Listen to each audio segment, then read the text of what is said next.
Arnaud Soli, merci de prendre le temps de nous rencontrer aujourd'hui. Merci à vous. Bien confortablement installé. Je suis à ça de m'endormir, tellement je suis bien. Pas parce que je suis plate, là. Non, parce qu'il fait très chaud, c'est humide, comme vous pouvez voir mon visage, mais on est bien. C'est un petit espace de repos dans cette ère de festival. Est-ce que c'est ton premier festif? Ouais, c'est la première fois que je viens au festif. J'entendais beaucoup de bien de ce festival-là, de par la programmation, mais aussi l'ambiance dans la ville. Puis en ce moment, ça confirme tout ce que j'avais entendu.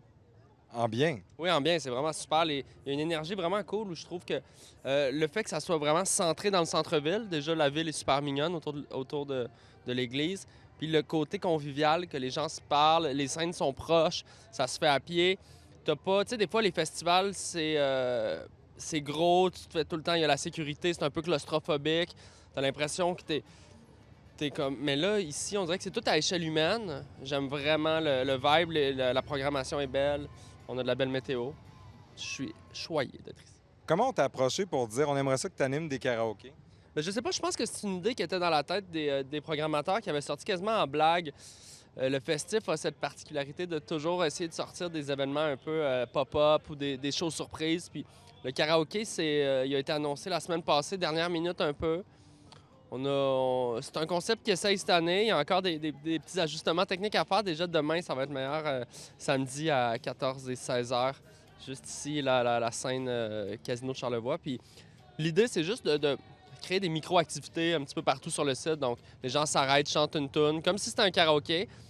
Je t'avoue que de jour, sans l'alcool, les gens ont plus d'inhibition. Il faut les déjeuner un peu, mais d'habitude, dès que quelqu'un chante, là, s'il y a un mouvement d'entraînement, puis déjà, c'était la première tantôt, mais on a eu vraiment des beaux moments.